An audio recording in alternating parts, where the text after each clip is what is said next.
Right then guys, welcome back to the channel and welcome back to the Syndicate Lake, and we're on the smaller lake of the two. It's 20 acres. Anyone that hasn't watched before, it's a very, very old, mature lake. It's ancient, and the fish are really old too. So not as big as the main lake. Obviously they've got the bigger fish, but this has got the really old gnarly ones. So I was lucky enough last week, managed to get out for a midweek overnighter. I managed to get one of the old mirrors, which I've been really wanting to catch. So I managed to get in there. The swim 2 down actually, middle of the lake, and get in there for a quick night. And I managed to get one of the lovely old mirrors. And I'll show you the footage a bit later that I've got. So yeah, so what I've decided to do is come back down. So anyway, as I was leaning on the fence over here, just having a little look, I've actually seen 2 show. Probably the same fish to be fair, but it showed. And I thought, well, the wind is pushing in, you can probably see, pushing in this end. I thought we'd give it a bash. So we're in swim 11, which I think is called the Red Kite. Remember right? Is it red? Yep, Red Kite. So we're in a swim called the Red Kite, and it's actually the deepest part of the lake. So yeah, I'm hoping that what they'll do is follow the wind, drift in here when they, that sun drops, and they'll hopefully push away from all the weed, which is obviously down the shallower end of the lake. So hopefully they'll push in here, and we'll manage to nab one through the night. Fingers crossed. But anyway, right, I need to get everything sorted. I've got nothing sorted yet. Everything's on the barrow still. So yeah, once I've got everything set, the rods are out, and I can show you what the plan is. Right, be in touch in a bit.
Right, they're all sorted. Right, I think that's time for a nice cold beer, and then I'll show you the rigs, I'll show you what I'm doing.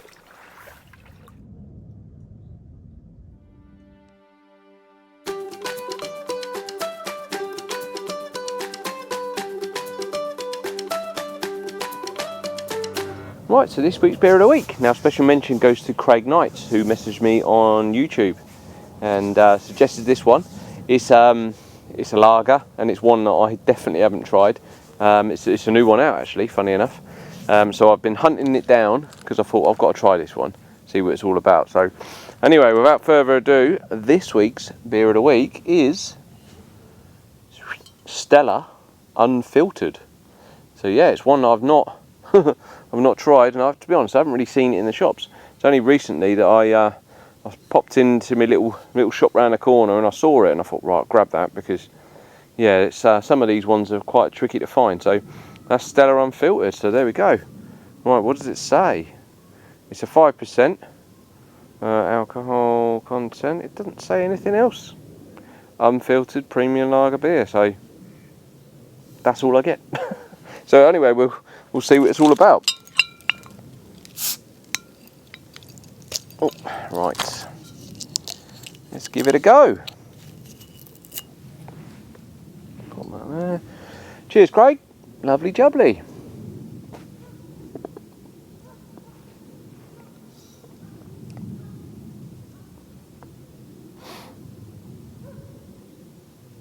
That's nice. Don't really taste. Hang on.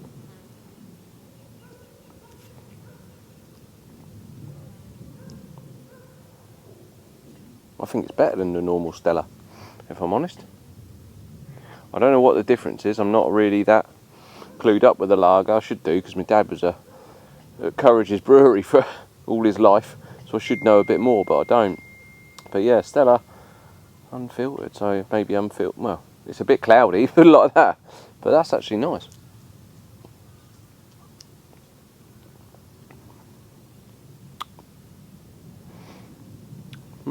Yeah, very good shout. Nice one, Craig, I approve. That is lovely jubbly. Right, this week's beer of the week, Stella Unfiltered.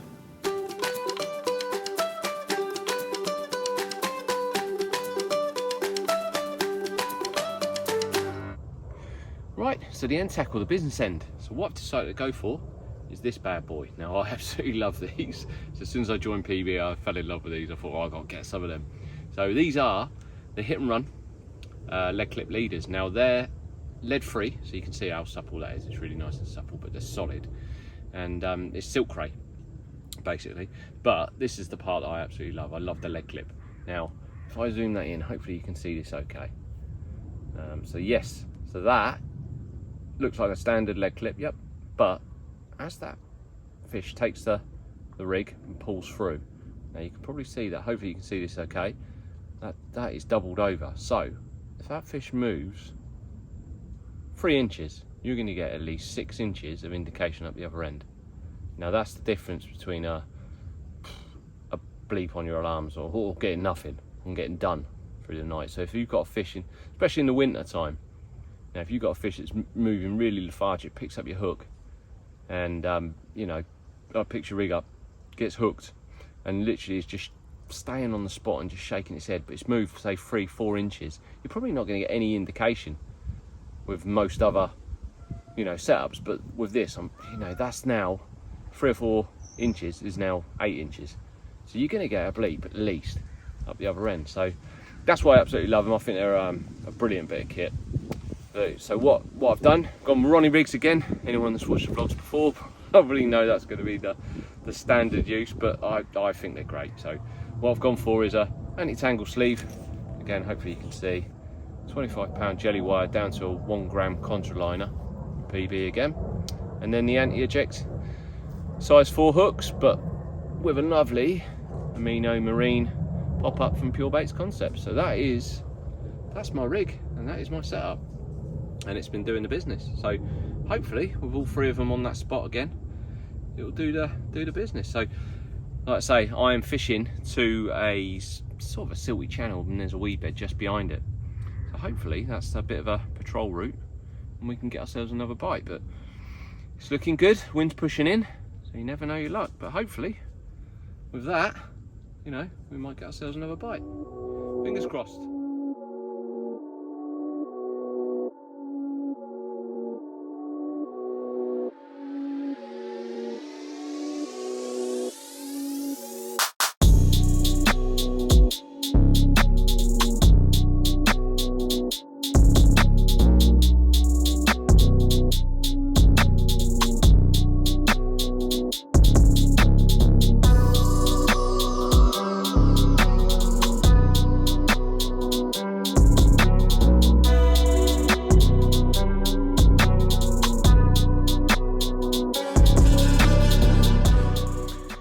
Right, so I'm going to leave it there, guys. Everything's sorted. Can't do any more down at the fish. So hopefully they're, you know, we see they had 2 shows, so hopefully they're still here. You know, last time I was fishing this lake, didn't see anything, and then managed to get a bite during the night, so you never know your luck.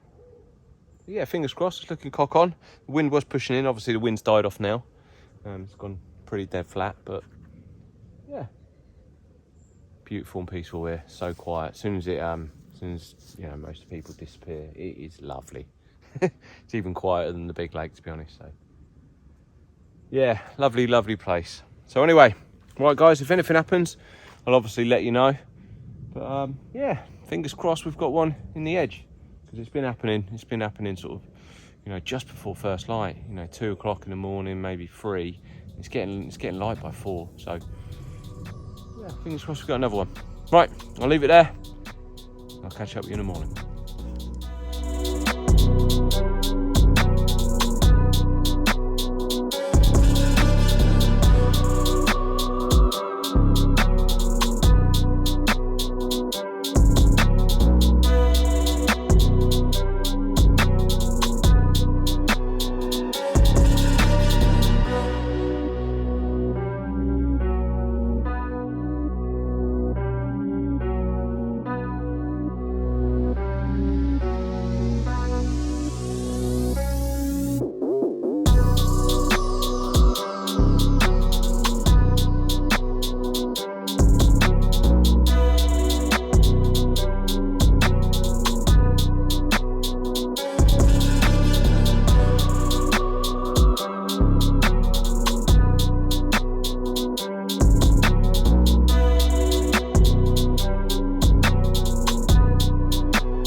Right, good morning guys. So after a very quiet night, just had the buzzers go, all excited, bream. So yeah, just been breamed on the middle rod. So there you go, never mind. So yeah, unfortunately quiet on the carp front. So up here. So yeah, unfortunately nothing to report. I have just redone the rod. I wasn't going to bother, it's the middle rod, but I have redone it. We've got about an hour before I have to read them in, so you never know. So bream just, you know, poking their heads, poking around, you know, the carp might follow, so we will see. But anyway, if not guys, thanks for watching. We've got a nice social next week. I've been invited down to the YouTube vloggers match, which would be good fun. I was invited last year but I couldn't make it, so yeah, I can get on this one. So it's been it's been a long time waiting really, so yeah, it should be good. Some familiar faces down there. I'm sure a lot of you probably follow their channel. So yeah, we're down in I think it's Cokin Farm. I've never fished it. A couple of hours from me. Place called Cokin Farm. So yeah, it should just be a good chance to catch up with a lot of them and see what they do with their vlogs. Yeah, and hopefully get a few fish. Fingers crossed. It'll be a bit of a jolly up, I think. More so. Good morning. Good morning. That's all right. So yeah, so that's what we're doing for next week. So I'm away Friday, Saturday, and I've actually got 48 hours there, so which is fantastic. So yeah, really looking forward to it. So anyway, right, thanks again guys for all the beer of the week suggestions. Keep them coming in. We're going to try and rattle through them. And yeah, thanks for the support. and I'll see you all at Coking Farm.